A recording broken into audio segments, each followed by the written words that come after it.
Salam. Oke, di video kali ini kita mau ngobrol-ngobrol santai aja soal testing tools.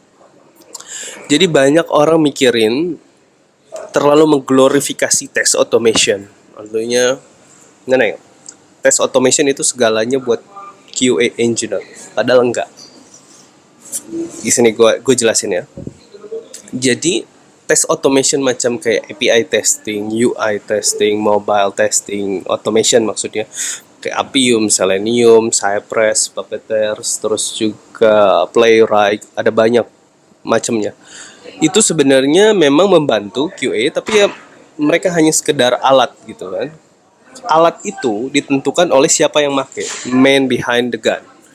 Jadi kalau pelukis terkenal yang di luar sana, mereka bisa melukis dengan jarinya doang gitu, nggak perlu pakai kuas yang mahal yang 1 jutaan gitu atau lebih gitu, nggak perlu barang-barang fancy. Jadi semuanya ditentukan oleh si empunya gitu. Nah, kalau kamu sebagai QA ngerti mainannya apa aja gitu, atau apa yang bisa dipergunakan, ya bagus banget itu, bagus banget. Jadi cukup tahu apa yang kamu butuhkan, nggak perlu harus ngikutin semuanya gitu, kayak Cypress, Selenium. Nanti nggak lama lagi harus belajar uh, Playwright gitu, terus rewrite lagi ke framework baru, buang-buang waktu.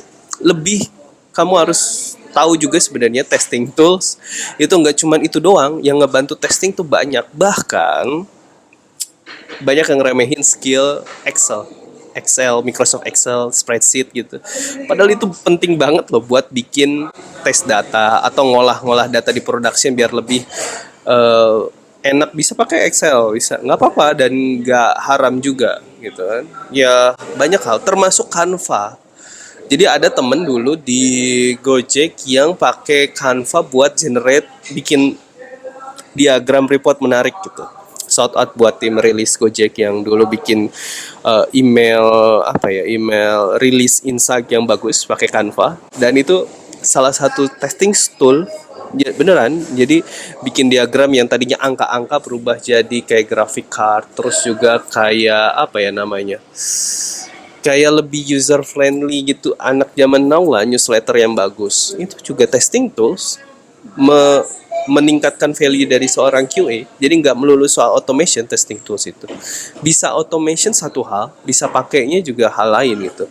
Walaupun automationnya cuman API, tapi ketika dimanfaatkan ataupun dibikin reliable, stable, itu sangat berdampak juga kok ke tim. Nggak perlu pesimis lah, cuman bisa Postman. Kalau bisa Postman dan maksimal, ya bagus juga kan buat tim bikin API automation lah, atau bikin semacam kayak share collection buat teman-teman developer lain biar tinggal pakai tesnya gitu. Keren gitu. Jangan minder cuman bisa gue cuman bisa Capybara Ruby gitu. Ya nggak apa-apa kalau selama di tim itu dibutuhkan. Nggak perlu bikin gerakan rewrite ke framework Cypress atas dasar lebih kekinian ataupun lebih lebih lebih fancy lah kelihatannya. Tapi kalau selama pakai Capybara Ruby itu bisa sesuai dengan kebutuhan tim kalian, ya udah nggak apa-apa sih, nggak perlu rewrite gitu.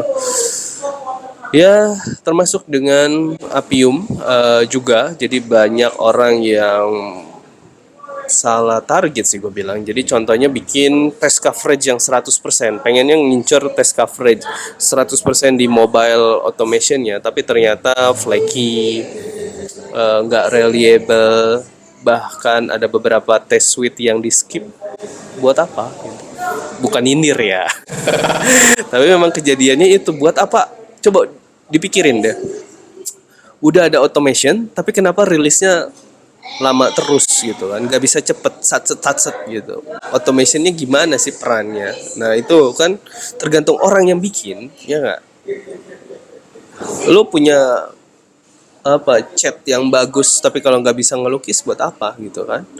Jadi ya manfaatkan apa yang ada dengan sebaik mungkin. Intinya tuh di otak si testernya itu harus kritis, pandai, ngerti apa yang dia mainin gitu kan. Dan testing tools juga banyak, nggak mesti harus automation, nggak mesti harus coding. banyak tools yang menunjang seperti tadi sempat disebutin Canva, Excel, database, Scale, Query segala macam buat ngecekin data. Ya itulah. Sebenarnya banyak yang mesti dipelajari. QA itu irisannya banyak dari programmer, dari designer, dari PM, study case belajar juga gitu. Never ending learning. Selamat bergabung di dunia QA yang generalis dan juga harus ngerti automation coding. Jangan sampai disepelekan sebagai programmer tanggung. Harus jago ngoding juga. Nah, itulah refleksi hari ini. Terima kasih sudah menonton. Jangan lupa follow, subscribe di penguji.id di Instagram. Di situ banyak diskusi dan tanya jawab, termasuk hari ini juga sebenarnya masih diskusi tanya jawab juga dengan tim dengan teman-teman di penguji.id Instagram. Thank you, bye-bye. Salam.